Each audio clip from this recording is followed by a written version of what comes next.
Assalamualaikum warahmatullahi wabarakatuh.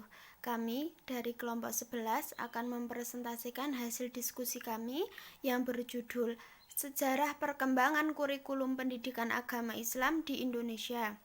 Sebelumnya, perkenalkan saya Agustina Rohmawati NIM 077, kemudian Nur Anissa NIM 086 dan juga Nur Oktaviana NIM 092.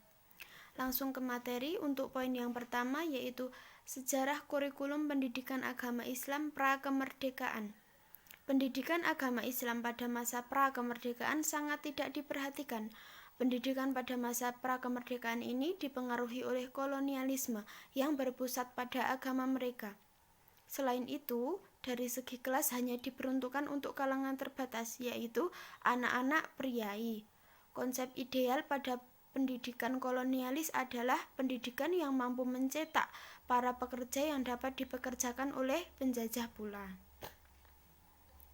Tujuan pendidikan kolonial tidak terarah pada pembentukan dan pendidikan orang muda yang untuk mengabdi pada bangsa dan tanah airnya sendiri. Akan tetapi dipakai untuk menanamkan nilai-nilai dan norma-norma masyarakat penjajah agar dapat ditransfer oleh penduduk pribumi dan menggiring penduduk pribumi menjadi budak dari pemerintah kolonial. Selanjutnya, kurikulum pada era Orde Lama dibagi menjadi dua.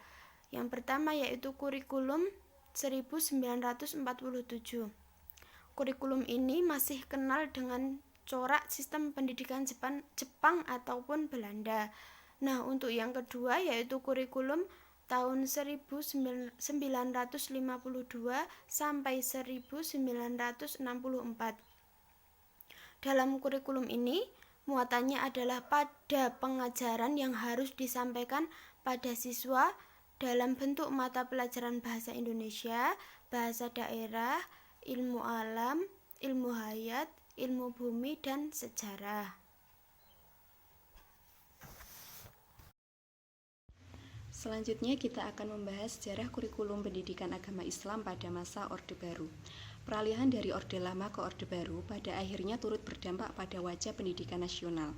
Buktinya kurikulum yang berlaku di era Orde Lama juga turut berganti. Dan tidak cukup di situ, di era Orde Baru sendiri kurikulum telah mengalami beberapa kali perubahan. Di antaranya yaitu kurikulum 1968, kurikulum 1975, kurikulum 1984, dan kurikulum 1994 dan suplemen kurikulum 1999. Dan kita akan bahas satu persatu mulai dari kurikulum 1968. Kurikulum 1968 ini boleh dibilang penyempurnaan dari kurikulum 1964. Semenjak kemerdekaan, kurikulum ini menjadi model kurikulum yang terintegrasi. Fokus dari kurikulum ini tidak lagi pancawardana sebagaimana kurikulum 1964. Hanya saja, pelaksanaan pendidikan agama kebijakannya kurang lebih sama dengan kurikulum 1964. Selanjutnya adalah kurikulum 1975. Dalam kurikulum ini, orientasi pendidikan adalah untuk meningkatkan efektivitas dan efisiensi kegiatan belajar mengajar. Di era inilah dikenal istilah satuan pengajaran yang merupakan rencana pengajaran pada setiap bahasan. Dalam kurikulum ini pula, pendidikan agama Islam mengalami perubahan yang cukup signifikan, yaitu dengan adanya SKB 3 Menteri, yaitu Menteri Agama, Menteri Dalam Negeri, dan Menteri Pendidikan dan Kebudayaan, serta disusunnya kurikulum madrasah 1975, di mana pendidikan agama mendapatkan porsi sebanyak 30%, sementara pendidikan umum 70%, sehingga ijazah madrasah setingkat dengan ijazah dari sekolah umum, dan siswa dari sekolah madrasah yang ingin pindah ke sekolah umum pun diperbolehkan. Berikutnya adalah kurikulum 1984. Kurikulum ini merupakan penyempurna dari kurikulum 1975, di mana peran siswa dalam kurikulum ini menjadi mengamati sesuatu, mengelompokkan, mendiskusikan, hingga melaporkan. Model ini disebut cara belajar siswa aktif atau CBSA atau disebut juga Student Active Learning atau SEL. CBSA memposisikan guru sebagai fasilitator, sehingga bentuk kegiatan ceramah tidak lagi ditemukan dalam kurikulum ini. Pendidikan agama dikuatkan melalui SKB 2 Menteri, yaitu Menteri Pendidikan dan Kebudayaan, serta Menteri Dalam Negeri, yang mempertegas lulusan madrasah juga bisa melanjutkan pendidikannya ke sekolah umum.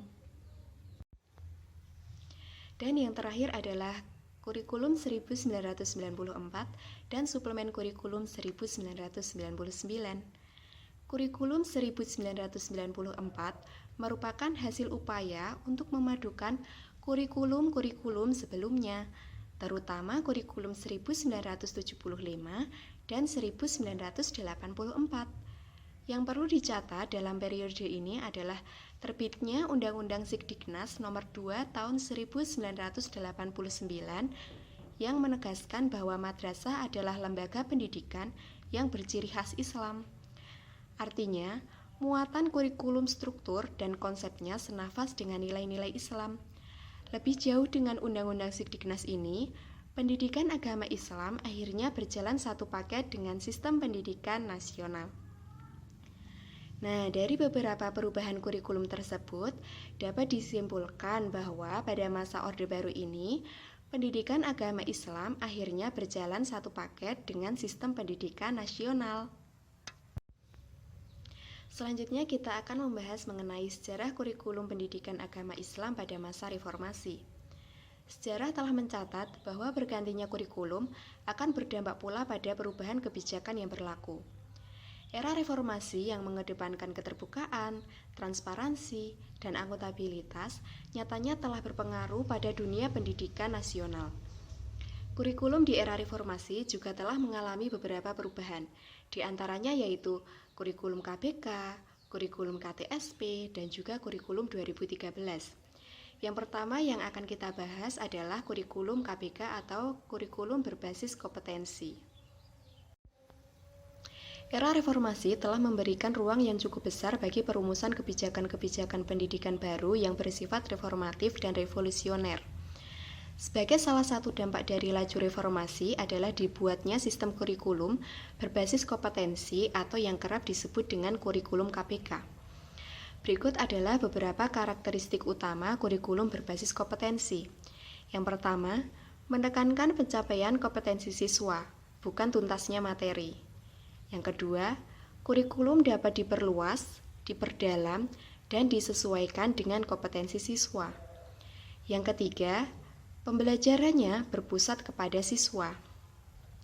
Yang keempat, pendidikan dan metode yang digunakan beragam dan bersifat kontekstual.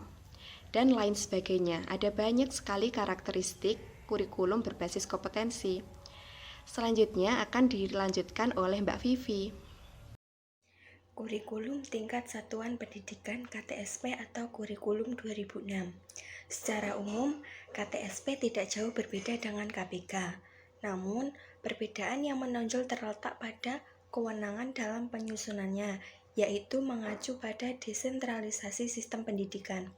Pemerintah pusat menetapkan standar kompetensi dan kompetensi dasar, sedangkan sekolah dituntut untuk mampu mengembangkan dalam bentuk silabus dan penilaiannya sesuai dengan kondisi sekolah dan daerahnya. Kurikulum Tingkat Satuan Pendidikan KTSP merupakan kurikulum operasional yang disusun oleh pemerintah dan dilaksanakan di masing-masing satuan pendidikan sekolah atau madrasah, sedangkan pemerintah pusat hanya memberi rambu-rambu yang perlu dirujuk dalam pengembangan kurikulum. Jadi pada kurikulum ini, sekolah sebagai satuan pendidikan berhak untuk menyusun dan membuat silabus pendidikan sesuai dengan kepentingan siswa dan kepentingan lingkungan. KTSP lebih mendorong pada lokalitas pendidikan. Kurikulum 2013. Yang pertama yaitu mewujudkan pendidikan berkarakter. Pendidikan berkarakter sebenarnya merupakan karakter dan ciri pokok kurikulum pendidikan sebelumnya. Yang kedua, menciptakan pendidikan berwawasan lokal. Sistem yang dapat lebih mengentalkan budaya lokal yang selama ini dilupakan dan seakan diajukan olehnya itu dengan sistem pendidikan kurikulum 2013.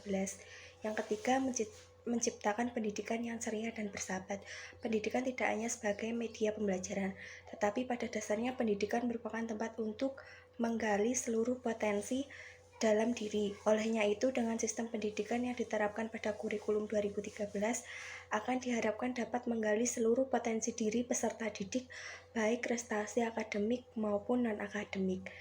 Sekian presentasi dari kelompok 11, kurang lebihnya kami mohon maaf. Wabillahi taufiq wal hidayah. Wassalamualaikum warahmatullahi wabarakatuh.